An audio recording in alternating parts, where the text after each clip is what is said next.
Hi అండి, welcome back to Rayalaseema బ్రాహ్మణ పాకం.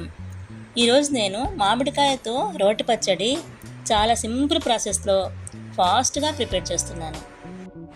ఈ పచ్చడి చాలా రుచిగా ఉంటుంది. దీనికోసం ఇలాంటి ఒక పెద్ద సైజు మామిడికాయ తీసుకున్నాను. అలాగే ఇలాగ పెద్ద సైజు ముక్కలుగా కట్ చేసి పెట్టుకున్నాను.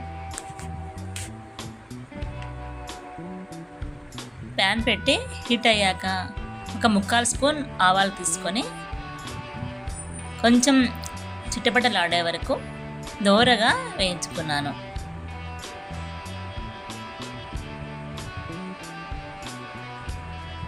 ఇలాగా దోరగా వేయించి పక్కకు తీసుకున్నాను.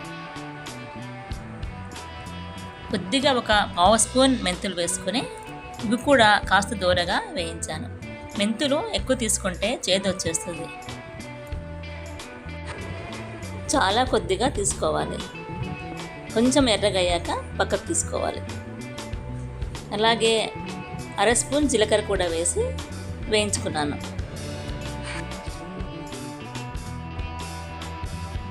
ఇలాగ వేగిన తర్వాత పక్కకు తీసాను.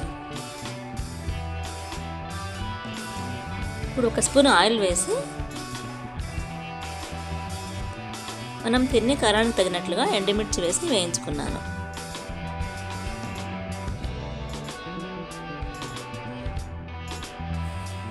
పచ్చడి మంచి రంగు రావాలంటే కొన్ని బ్యాడగి మిర్చి కూడా యాడ్ చేసుకోవచ్చు.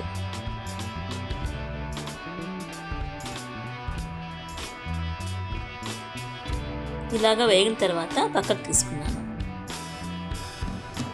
ఈ ఆవాలు, మెంతులు, జీలకర్ర, ఎండుమిర్చి అన్నీ కలిపి కొద్దిగా ఉప్పు వేసి ఫైన్ పౌడర్ లాగా మిక్సీ పట్టుకున్నాను. ఇలాగా ఫైన్ పౌడర్ లాగా మిక్సీ పట్టుకున్నాను. ఇప్పుడు కట్ చేసి పెట్టుకున్న మామిడికాయ ముక్కలు వేసుకొని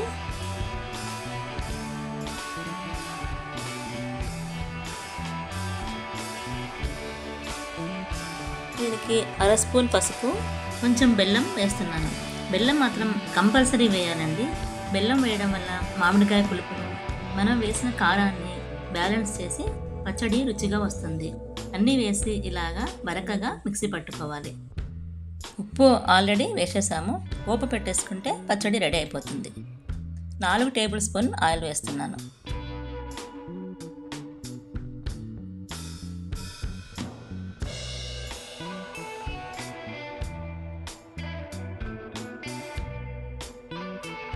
ఆయిల్ హీట్ అయ్యాక పోపు దినుసులు,